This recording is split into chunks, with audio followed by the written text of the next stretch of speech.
Doctrine of God గురించి మనం తెలుసుకుందాం.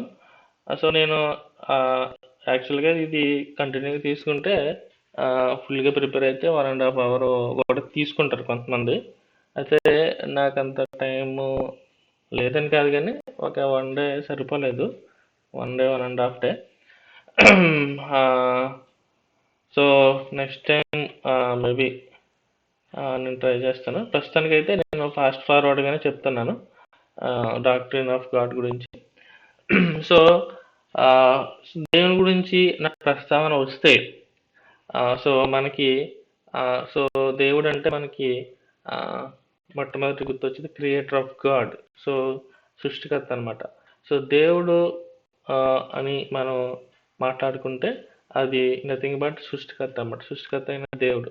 సో ఒకవేళ దేవుడు అని ఉంటే కనుక మనకి దేవుడు ఉండడానికి రుజువులు ఏంటి, దేవుని యొక్క లక్షణాలు ఏంటి, దేవుడికి మానవునికి ఉన్నటువంటి సంబంధం ఏంటి, తర్వాత యేసు ప్రభు దైవత్వానికి ఉన్నటువంటి ఆధారం ఏంటి, మనం ఈరోజు డిస్కస్ చేయబోతున్నాం.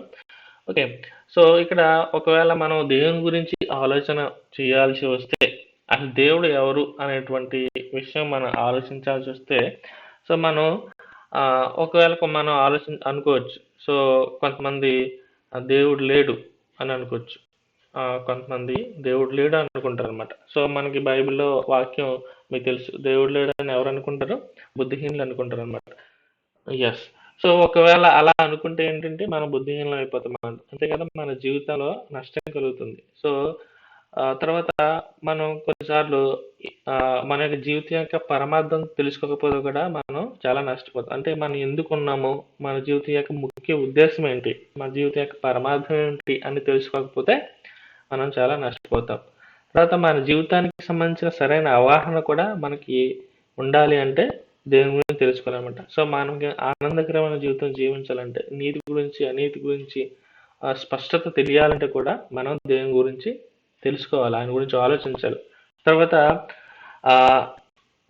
సత్యం అనేది ముఖ్యం, నిజం అనేది ముఖ్యం. సో మనం ఏదో దేవుడు అంటే నమ్మటం కాదు, కానీ మనం నమ్ముతున్న దేవుడు నిజమైన దేవుడా కాదా అని తెలుసుకోవడం అనేది కూడా మన బాధ్యత అనమాట. సో చాలా మంది చాలా దేవుళ్ళు నమ్ముతారు, కానీ మనం నమ్ముతున్న దేవుడు నిజమైన దేవుడా కాదా అనేది తెలుసుకోవడానికి మనం ప్రయత్నించాలి, అందుకు సంబంధించి ఆలోచించాలన్నమాట. అలా చేసినప్పుడు మనలో ఆ స్పష్టత అనేది వస్తుంది అనమాట. సో ఈ విషయాల గురించి మనం అసలు దేవుడు గాడ్ అంటే ఎవరు అని మనం ఆలోచించాలి.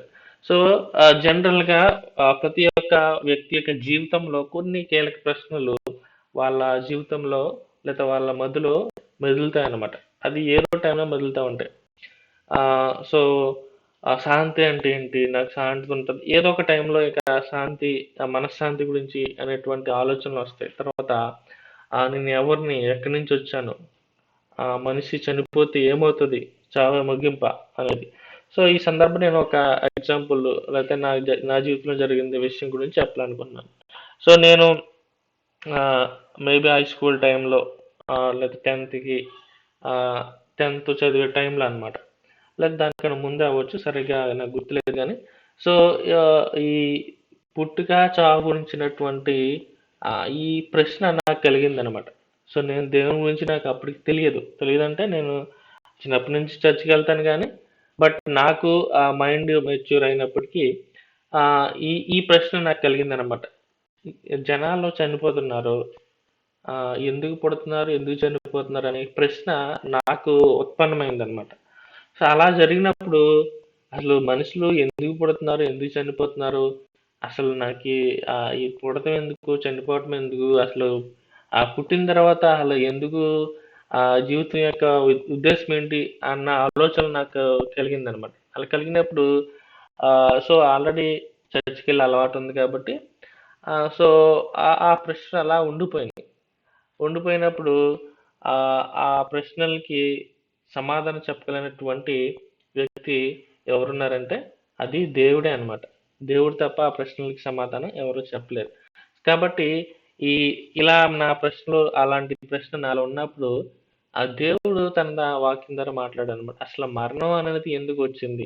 చనిపోతున్నారు. ఎందుకు చనిపోతున్నారు? పుట్టిన వాళ్ళు పుట్టారు. కానీ ఎందుకు చనిపోతున్నారు అనేటువంటి ప్రశ్న నాకు కలిగిందనమాట. ఇలా కలిగినప్పుడు దేవుడు తన వాక్యం ద్వారా మాట్లాడాడనమాట. అసలు మరణం ఎందుకు వచ్చింది అని మనం ఆలోచిస్తే పాపం వలన మరణం వచ్చింది. పాపం వలన మరణం వచ్చింది. అయితే ఆ టైంకి నాకు పాపం అనేది కూడా తెలియదు. ఏంటి పాపం అంటే ఏంటి? అసలు నాకు అర్థం అవ్వలేదు. అప్పుడు దేవుని వైపుకి చూసినప్పుడు అయితే దేవుని తన వాక్యం ద్వారా మాట్లాడు. పాపం అంటే ఆజ్ఞాతిక్రమే పాపం. ఆజ్ఞ అంటే ఏంటి? సో దేవుడు మనకి 10 ఆజ్ఞలు ఇచ్చాడు. ఆయన వాక్యం ద్వారా ఏది సత్యమో, ఏది అబద్ధమో, లేకపోతే ఏది తప్పు, ఏది రైట్ అని దేవుడు తన వాక్యం ద్వారా మాట్లాడనమాట. సో ఆ విధంగా దేవుని గురించిన విషయాలు, జీవితం గురించిన విషయాలు తెలుస్తాయి అనమాట. సో ఆ తర్వాత నేను ఎవరిని, ఎక్కడి నుంచి వచ్చాను, చనిపోతే ఏమవుతుంది, చావే ముగింప అనే ప్రశ్నలు కూడా నాకు సమాధానం దొరికింది. అది ఎలా దొరికిందంటే దేవుని వద్ద దొరికిందనమాట. సో దేవుడు ఉన్నాడు అనేదానికి అలాంటి ప్రూఫ్లు ఉన్నాయన్నమాట. అలాంటి రుజువులు ఉన్నాయి. అట్లో మొదటిగా ఈ యొక్క 4 సంబంధించిన రుజువులు ఉన్నాయన్నమాట. ఒక వ్యక్తి దేవుణ్ణి తెలుసుకోవడానికి, దేవుడు నిజంగా ఉండడానికి, అతను నిజమైన దేవుడు అనడానికి 4 రుజువులు ఉన్నాయన్నమాట. సో ఒకటి ఏంటంటే సృష్టి అనమాట. సృష్టికి మొదలు ఉంది. అంటే సృష్టి అనేది ముందు నుంచి లేదు, దేవుడు సృష్టించిన తర్వాతే అది వచ్చిందనే విషయం. అంటే ఏంటి, సృష్టికి మొదలు ఉంది కాబట్టి ఏమిటి, సృష్టికర్త ఉన్నాడు. కాబట్టి సృష్టికర్త అంటే ఎవరు, దేవుడు అనమాట. సో సృష్టి కలిగినప్పుడు దానికి కారణం ఉంది, కారకం ఉంది, దానికి ఒక నియమం ఉంది అనమాట. అంటే మొదలున్న ప్రతిదానికి మొదలుపెట్టిన కారణం అనేది ఉంటుంది అనమాట. మొదలున్న ప్రతిదానికి మొదలుపెట్టిన కారణం అనేది ఉంటుంది అనమాట. కాబట్టి సృష్టికర్త అయినటువంటి వాడు ఈ యొక్క విశ్వాన్ని, ప్రపంచాన్ని సృష్టించాడు అనేటువంటి విషయం మనం గుర్తించవచ్చు. కాబట్టి ఈ విశ్వానికి, సృష్టికి మొదలు ఉందన్నమాట. సో సృష్టించిన మొదలు ఉంది. అటువంటి సృష్టించినటువంటి దేవుడు ఉన్నాడు. దీన్ని బట్టి మనం దేవుడు ఉన్నాడు అనేటువంటి విషయాన్ని మనం గుర్తించవచ్చు. రెండవది సమాచారం. ఎగ్జాంపుల్ చూసుకున్నట్లయితే సృష్టికర్త ఉన్నాడు కాబట్టి దానికి సంబంధించినటువంటి సృష్టిలో సమాచారం మనకి కనిపిస్తూ ఉంది. ఫర్ ఎగ్జాంపుల్ మనం అంగారక గ్రహాన్ని మనం మన శాస్త్రవేత్తలు గుర్తించారు. సో అది గుర్తించారనేటటువంటి విషయం మనకి ఎలా తెలిసింది అని అంటే, ఆ గుర్తించినటువంటి వ్యక్తులు మనకు ఆ సమాచారాన్ని ఇచ్చారనమాట. కాబట్టి అలాగే ఈ సృష్టి కూడా ఎలాగా సృష్టించబడిందంటే, దేవుని యొక్క ఆలోచన నుంచి మాత్రమే ఈ యొక్క సృష్టి అనేది జరిగింది. సో దేవుని యొక్క ఆలోచన నుంచి మాత్రమే ఈ సమాచారం అనేది మనకు వస్తుంది అనమాట. సో మనకున్నటువంటి ఇంటెలిజెన్స్, దేవుడు మనకి ఇచ్చినటువంటి జ్ఞానాన్ని బట్టి కూడా మనం అది కామన్ సెన్స్ అనుకోవచ్చు. నార్మల్ ఇంటెలిజెన్స్ బట్టి, బుద్ధి మూలాన్ని బట్టి కూడా మనం ఈ యొక్క ఈ దేవుడు ఉన్నాడు అనేటువంటి విషయాన్ని మనం గుర్తించవచ్చు. సో ఎగ్జాంపుల్ డిఎన్ఏ తీసుకుంటే, డిఎన్ఏలో కూడా ఒక వ్యక్తి యొక్క ఇన్ఫర్మేషన్ అనేది దాగి ఉందన్నమాట. సో అది మనం ముందు చూద్దాం. ఓకే, తర్వాత మూడవదిగా మనస్సాక్షి. సో మనస్సాక్షి అనేది ఉంది అని అంటే సృష్టికర్త ఉన్నట్లు అనమాట. ఎలాగంటే ప్రతి మనిషిలో తనకి తానుగా ఇది తప్పు, ఇది ఒప్పు అని ఎలా తెలుస్తుంది? ఆ వ్యక్తికి బైబిల్ గురించి తెలియవచ్చు, తెలియకపోవచ్చు. కానీ ఆ మనిషిలో ఈ మనస్సాక్షి అనేది ఉంటుంది అనమాట. అతనికి దేవుని గురించి తెలిసినా తెలియకపోయినా కానీ ఇది తప్పు, ఇది ఒప్పు, ఇది రైట్, ఇది రాంగ్ అనే విషయాలు అతని హృదయానికి తెలుసు అనమాట. దాన్ని బట్టి కూడా మనం చెప్పొచ్చు, ఇది దేవుడు ఆ యొక్క వ్యక్తిలో బై డిఫాల్ట్గా పెట్టకపోతే అది తెలియదు అనమాట. కాబట్టి దీన్ని బట్టి కూడా మనం దేవుడు ఉన్నట్టు కూడా మనం చెప్పొచ్చు. ఓకే, సో సృష్టికి మనకి మొదలు చివరి ఉంది. సో దాన్ని సృష్టించిన వ్యక్తి ఉన్నాడు. సో మనకి ఈ యొక్క ఆధునిక విజ్ఞాన శాస్త్రం, సో బిగ్ బ్యాంగ్ థియరీ కూడా దానికి ఆరంభం ఉందని దానికి ధృవీకరిస్తుంది. సో శూన్యం నుండి ఏది రాదు, కానీ శూన్యం నుంచి మన సృష్టిని దేవుడు క్రియేట్ చేశాడు అనమాట. కాబట్టి విశ్వాసానికి ఉన్నటువంటి గొప్ప వ్యక్తి, గొప్ప శక్తి సృష్టికర్త అనమాట. సో దీన్ని ప్రారంభించాడు అనమాట. సో సృష్టికి మొదలు ఉంది, దాన్ని సృష్టించిన వాడు దేవుడు అనమాట. తర్వాత డిఎన్ఏ గురించి ఇందాక అనుకున్నాం కదా. సో జీవకణంలో ఉన్నటువంటి డిఎన్ఏలో అద్భుతమైన సంక్లిష్ట సమాచారం ఉందన్నమాట. సో ప్రతి ఒక్క వ్యక్తి గురించిన ఆ కోడ్ అనేది దాంట్లో ఉంటది. సో ఈ యొక్క సమాచారం మనకి ఎప్పుడు కూడా సెపరేట్గా ఉంటుంది, ఎవరికి వాళ్ళకి సెపరేట్గా ఇన్ఫర్మేషన్ ఉంటుంది అనమాట. సో ఇది ఈ యొక్క సమాచారం లేదా ఇన్ఫర్మేషన్ అనేది మైండ్ ఇంటెలిజెన్స్ నుంచి మాత్రమే వస్తుంది, ఆలోచన శక్తి నుంచి మాత్రమే వస్తుంది. అది ఇచ్చింది దేవుడు అనమాట. సో ఒక యాదృచ్ఛికంగా కొంతమంది చెప్తారు కదా, సృష్టి ఎట్లా వచ్చింది అని అంటే ఏదో జీవి పుట్టింది, దాని నుంచి ఇవాల్యుయేషన్ జరిగి ఒకటి పుట్టింది అంటారు. అలాగైతే కొన్ని అక్షరాలు మనం ఏదో విధంగా రాసి పడేస్తే లేదా చల్లేస్తే ఒక పుస్తకం అనేది తయారవుతుంది. దాన్ని ప్రాపర్గా సెటిల్ చేసి దాన్ని సెంటెన్స్గా రాసి, ఆ సెంటెన్స్ని పేరాగా రాసి, వాటిని చాప్టర్స్ గాను అలా ఎక్కువ చాప్టర్స్ అన్నింటినీ కలిసి ఒక బుక్ మాత్రమే మనం తయారు చేయగలం. కాబట్టి యాదృచ్ఛికంగా ఏదో ఒక బుక్ అనేది తయారవుతుంది. అదేవిధంగా సృష్టి కూడా దేవుడు తయారు చేస్తేనే కానీ, దేవుడు సృష్టిస్తేనే కానీ సృష్టి అనేది తయారవుతుంది అనమాట. కాబట్టి జీవంలోని సమాచారానికి మూలం ఒక గొప్ప సృష్టికర్త మాత్రమే ఈ యొక్క ఆ జీవంలోని సమాచారాన్ని ఆయన ఇచ్చాడు అనమాట. ఆయన సృష్టించాడు.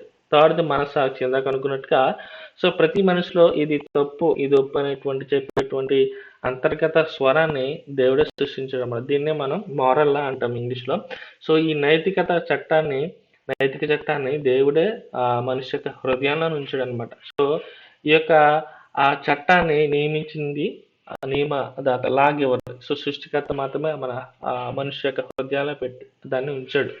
సో మనస్సాక్షి మనల్ని గద్దిస్తూ ఉంటుంది. ఒకవేళ ఎప్పుడైనా మనం పాపం విషయంలో కానీ లేదా తప్పు విషయంలో కానీ ఇది కరెక్ట్ కాదు, ఇది రైట్ కాదు అని చెప్తూ ఉంటుంది అనమాట. సో మనస్సాక్షి మనల్ని సృష్టికర్త వైపు చూపిస్తూ ఉంటుంది అనమాట. సో ఈ కన్సర్న్స్ అనేది మనిషిలో మాత్రమే మనం ఉండటం చూస్తాం. తర్వాత 4వ రుజువు చూసుకుంటే దేవుని కోసం తప్ప అనమాట. సో ఒక వ్యక్తిని అసలు ఏమీ లేకుండా ఉంచినట్లయితే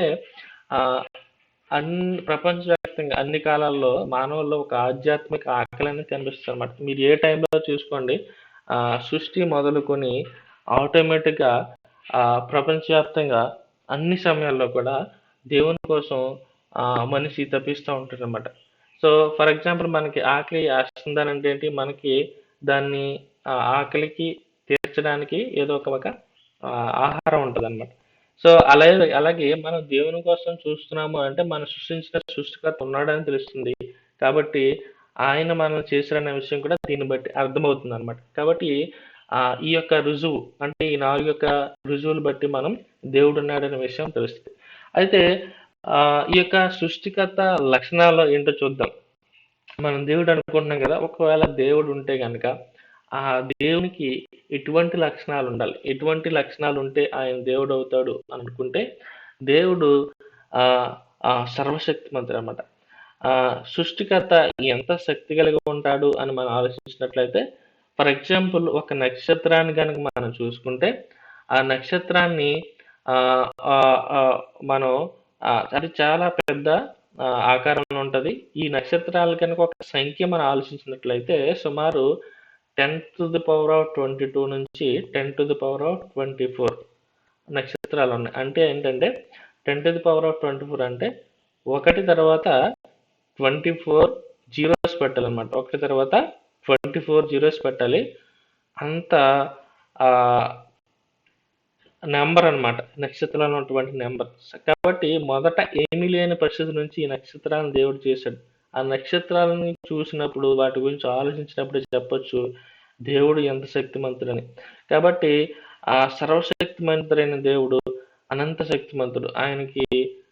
ఆయన సమస్తము చేయగల శక్తి గలవాడు. శూన్యం నుండి అద్భుతమైన స్వాన్ని సృష్టించినటువంటి అనంతమైనటువంటి శక్తిమంతుడు అనమాట. రెండవదిగా దేవుడు సర్వజ్ఞాని అంటే ఈ సృష్టిని చూస్తున్నప్పుడు ఇందులో ఉన్న గొప్పతనాన్ని మనం చూడవచ్చు.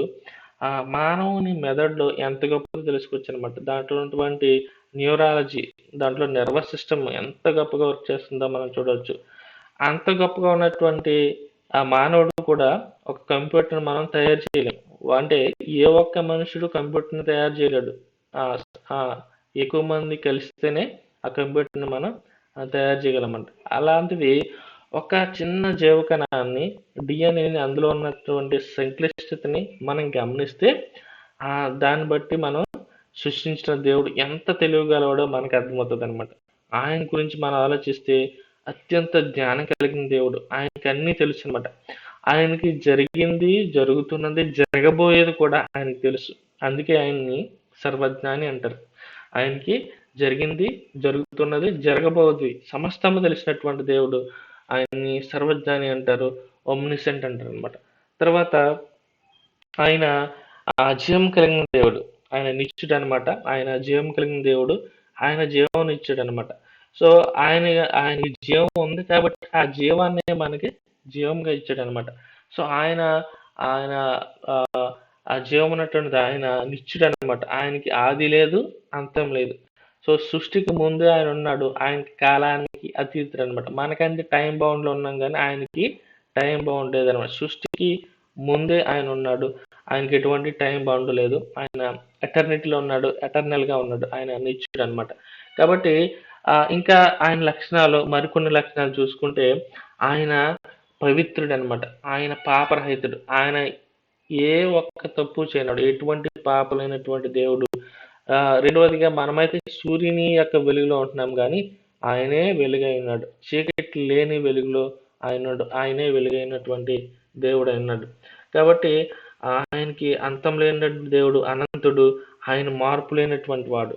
ఆయన నిన్న నేడు యుగయుగములకు ఏకరీతికున్నటువంటి దేవుడు. ఆయన పరిశుద్ధుడు. ఆయనకి ఏ మాత్రము పాపం చేసే పాపం అనేటువంటి ఆలోచన లేదన్నమాట. ఆయన మనలా పాపం చేసినటువంటి దేవుడు కాదు. ఆయన పాపరహితుడు, పరిశుద్ధుడు అనమాట. కాబట్టి ఆయన ప్రేమ కలిగినటువంటి దేవుడు. ఆయన ఒక కేవలం శక్తి వ్యక్తి కాదు, ఆయన ప్రేమమయుడు. మనుషుల పట్ల ఆయన అపారమైనటువంటి దయ కలిగినటువంటి దేవుడు. చాలా మన కోసం ప్రాణం పెట్టినటువంటి దేవుడు. అది మనం ముందు చూస్తాం. తర్వాత ఆయన ఒక వ్యక్తి. సో కొంతమంది దేవుణ్ణి ఒక శక్తిగా చూస్తూ ఉంటారు, కానీ ఆయన వ్యక్తి అనమాట. ఆయన శక్తి మాత్రమే కాదు, ఆయన ఆలోచన చేసేటువంటి వ్యక్తి, ఆయన చిత్తాన్ని చేసేటువంటి వ్యక్తి, ఒక ఉద్దేశం కలిగినటువంటి వ్యక్తిత్వం ఉన్నటువంటి దేవుడు అనమాట. సో సృష్టికర్త అనేకమైనటువంటి గొప్ప లక్షణాలు కలిగినటువంటి వ్యక్తి. ఆయనే సాటి, ఆయన బట్టి ఆయనకి ఈక్వల్గా ఎవరు లేరు. ఆయన మాత్రమే సర్వశక్తిమంతుడిగా, ఏకైక దేవుడిగా ఉన్నాడు అనమాట. సో అయితే ఇటువంటి దేవుడు, ఇటువంటి గొప్ప లక్షణాలు కలిగినటువంటి దేవుణ్ణి, సర్వశక్తిమంతుడైన దేవుణ్ణి మనం వెతికినా కానీ మనం కనుగొనలేము. ఎందుకు కనుగొనలేమంటే ఆయన అనంతుడు, ఆకాశ మహా విశాలమందున్న సర్వాధికారి అయినటువంటి దేవుడు కేవలము భూమిలో ఒక చిన్న ఆకారంలో ఉన్నటువంటి ఒక మానవుడు కనుగొనడం అనేది అసాధ్యమైనటువంటి. కాబట్టి ఎవరైతే ఈ సృష్టిని సృష్టించాడు, ఎవరైతే మనిషిని తయారు చేశాడో ఆయనే మనుషులకి కనపరుచుకున్నాడు అనమాట. సో ఆయన కనపరుచుకోవడానికి ఒకే ఒక మార్గం ఏంటంటే దేవుడు తనను తాను మనం తెలియజేసుకోవడానికి ఆయనే మానవ రూపంలో రావడం అత్యుత్తమ మార్గమని వచ్చి ఆయన నరావతారం ఎత్తినాడు అనమాట.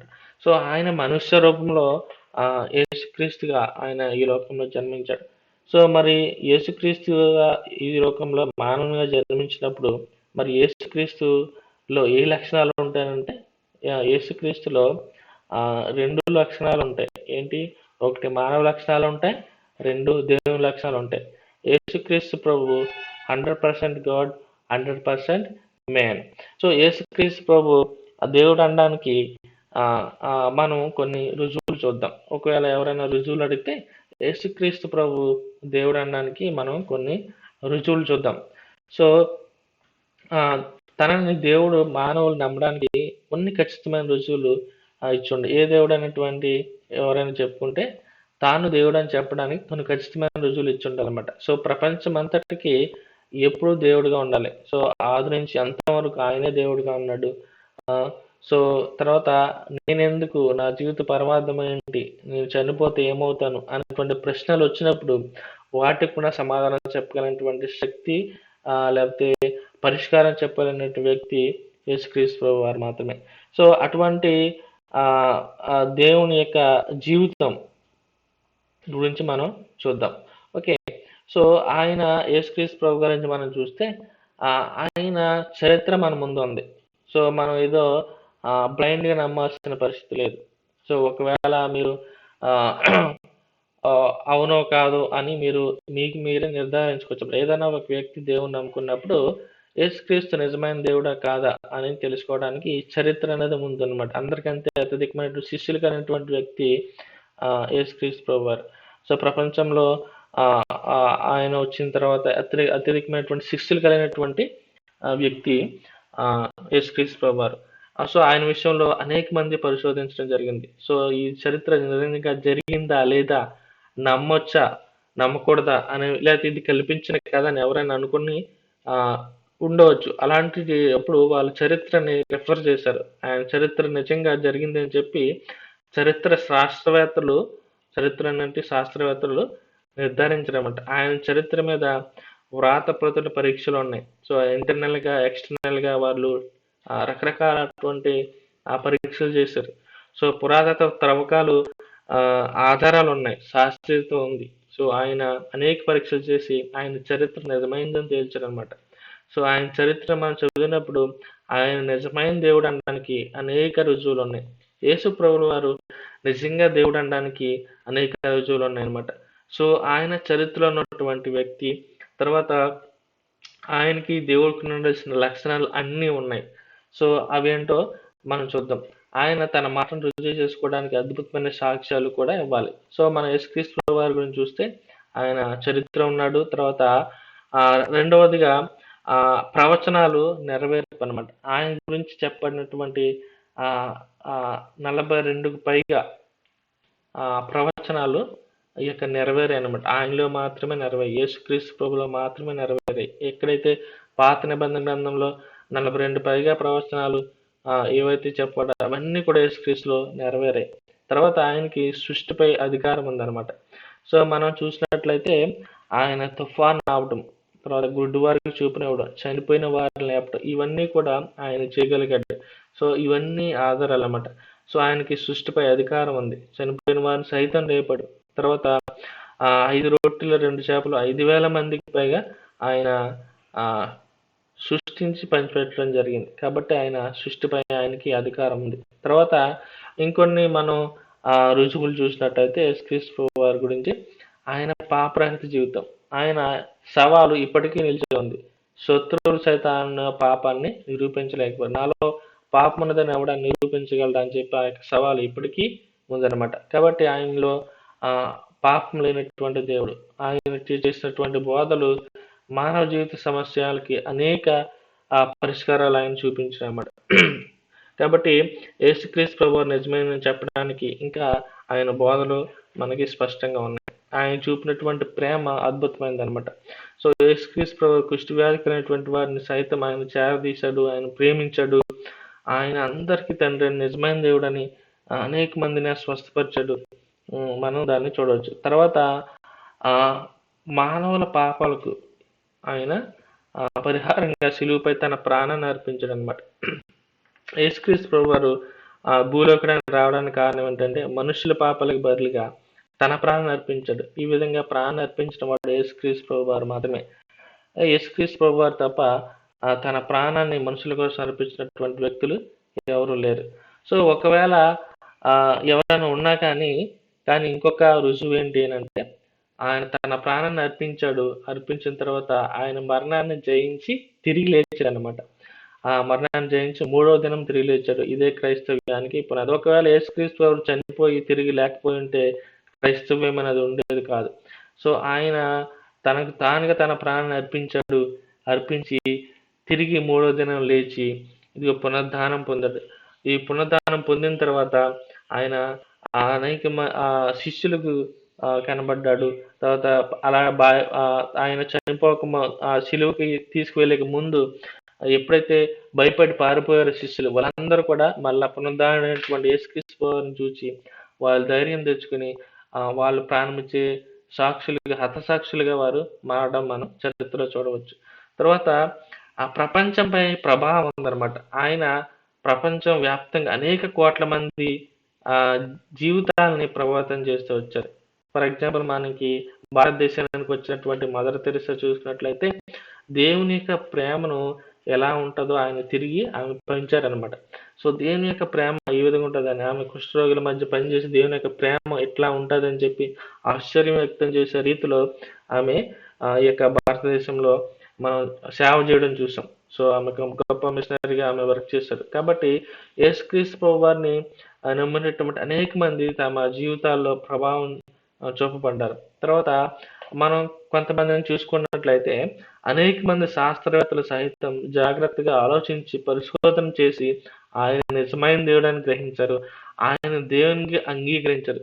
సో యేసుక్రీస్తు నమ్మినటువంటి శాస్త్రవేత్తలు అనేక మంది ఉన్నారు. అందులో కొంతమంది చూసినట్లయితే ఈ విజ్ఞాన శాస్త్రం ఏది సైన్స్ ఏదైతే ఉందో వాళ్ళు కొంతమంది దేవుని నమ్మరు. కానీ ఈ శాస్త్రజ్ఞులు గొప్ప గొప్ప శాస్త్రజ్ఞులు సైతం ఆ నిజమైన దేవుడు యేసుక్రీస్తు ప్రభు అని చెప్పి ఆయన విశ్వాసం ఉంచి వాళ్ళు నమ్మారనమాట. సో అందులో కొంతమంది చూసినట్లయితే Johannes Kepler astronomy, Robert Boyle chemistry, Michael Faraday electromagnetism మీద శాస్త్రవేత్తలు అనమాట. తర్వాత Gregor Mendel, Louis Pasteur microbiology, Blaise Pascal mathematics, Lord Kelvin thermodynamics, James Clerk Maxwell physics, Robert Joule energy. So ఇలాంటి రకరకాల రంగాల్లో ఉన్నటువంటి శాస్త్రవేత్తలు దేవుని యొక్క వ్యక్తిత్వాన్ని, దేవుడు నిజమైన దేవుడు అని వాళ్ళు నమ్మరు. అనేక మంది బైబిల్ నుంచే, బైబిల్ యొక్క వాక్యం నుంచే ఈ యొక్క వాళ్ళ శాస్త్రవేత్తలు కూడా మారడం మనం చూస్తాం. దేవుని యొక్క జ్ఞానాన్ని బట్టి వాళ్ళు శాస్త్రవేత్తలుగా మారారు. ఇంకా మనం కొన్ని లక్షణాలు చూసినట్లయితే బైబిల్ నుండి మనకు చాలా రెఫరెన్స్లు ఉన్నాయి దేవుని యొక్క గొప్ప లక్షణాలు అనమాట. ఆయన గొప్ప మహిమ నుంచి చూపించేటువంటి లక్షణాలు. ఆయన స్వయం సిద్ధుడు అనమాట. ఆయనకి ముందు లేదు వెనక లేదు. ఆయన టైం బౌండ్ లేనటువంటి వ్యక్తి అనమాట. ఆయన నిత్యుడు, ఆయన సర్వశక్తిమంతుడు, సర్వజ్ఞాని కలిగినటువంటి సర్వవ్యాపి, ఆయన అనంతుడు, ఆయన మార్పు లేనటువంటి దేవుడు, సాటి లేనటువంటి దేవుడు. ఆయనకి సాటి ఎవరు లేరు. ఆయన సమస్తను సృష్టించిన సృష్టికర్త, సార్వభౌమాధికారం కలిగినటువంటి దేవుడు. ఇంకా అనేక నైతిక లక్షణాలు కూడా మనం చూసుకుంటున్నట్టు ఇందాక మనం చెప్పుకున్నాం. ఆయన పవిత్రుడు, నీతిమంతుడు, ప్రేమ కలిగిన దేవుడు, కరుణామయుడు, ఆయన సత్యుడు, ఆయనలో సత్యం ఉంది, ఆయన మాత్రమే నమ్మదగిన దేవుడు, ఆయన న్యాయవంతుడు, దయగలిగినటువంటి దేవుడు, వ్యక్తిగా ఉన్నటువంటి దేవుడు, దీర్ఘశాంతుడు అనమాట. సో దేవుడు అనేకమైనటువంటి గొప్ప లక్షణాలు కలిగినటువంటి వాడు. ఆయన మాత్రమే మనం చూడవచ్చు. ప్రపంచంలో మీరు ఎవరు చూసినటువంటి ఇంత గొప్ప లక్షణాలు మరి ఎవరికి ఉండవు. ఆయన మాత్రమే స్తుతింపదగిన దేవుడు, కీర్తింపదగిన దేవుడు, కొనియాడదగిన దేవుడు, ఆరాధింపదగిన దేవుడు. అటువంటి గొప్ప దేవునికి ఆయన దేవుడు అనడానికి అనేక రుజువులు మనం చూడవచ్చు. సో ఇక నుంచి ఈ యొక్క విషయాల నుంచి మనం నేను ముగిస్తున్నాను. సో సృష్టికర్త అనేటువంటి ఆయన ఉన్నాడు, ఆయన నిజమైన దేవుడు. దానికి సంబంధించినటువంటి రుజువులు మనం చూసాం. సో సృష్టికర్తకు అనేకమైనటువంటి అద్భుతమైన మహిమ మరియు నైతిక లక్షణాలు మనం చూసాం. కాబట్టి యేసుక్రీస్తు ప్రభు వారు 100% గాడ్ గాను 100% మ్యాన్ గాను తాను ఈ భూలోకానికి వచ్చి తెలియజేసుకున్నాడు. ఆయన చనిపోయి 3 దినాలు లేచి తిరిగి పరలోకానికి వెళ్ళాడు. ఆయన తిరిగి రాబోతున్నాడు. కాబట్టి అటువంటి యేసుక్రీస్తు ప్రభు నిజమైన దేవుడని మనం హిస్టారికల్ గాను స్పిరిచువల్ గాను అనేటువంటి ఆధారాలు మనం చూసాము. దాని నుంచి రుజువు కూడా చేస్తున్నాం. సో అటువంటి గొప్ప దేవుని విషయాలు మనం ఆలోచించి మనం ఆయన గురించి మనం వ్యక్తిగతంగా తెలుసుకున్నప్పుడు మనకి ఏమవుతుంది అని అంటే, యేసుక్రీస్తు గురించి మనం ఇటువంటి విషయాలు మనం తెలుసుకున్నప్పుడు మన యొక్క ఆయనకి దగ్గరగా జీవిస్తాం అనమాట. యేసుక్రీస్తు ప్రభు గురించి ఇలా దేని గురించి మనం తెలుసుకున్నప్పుడు ఏమవుతుందంటే, మనం ఆయనకి దగ్గర ఆయనతో కలిసి నడవడానికి, మన ఆత్మీయ ఎదగడానికి, ఆయన హృదయపూర్వకంగా స్తుతించడానికి మనకి అవకాశం దొరుకుతుంది అనమాట. ఓకే, సో ఈ విధంగా మనం దేవుని గురించి వెతకాలి, ఆయన గురించి ఇంకా తెలుసుకోవాలి. మనం మనం చెప్పుకున్న విషయాలు చాలా కొద్ది విషయాలు, ఇంకా దేవుని గురించి తెలుసుకున్నటువంటి అనేకం ఉంటుంది. అటువంటి గొప్ప దేవుని గురించి మనం తెలుసుకుని ఆయనకి దగ్గరగా జీవించి ఆత్మీయంగా మనం ఎదగడానికి ప్రయత్నిద్దాం. Thank you very much.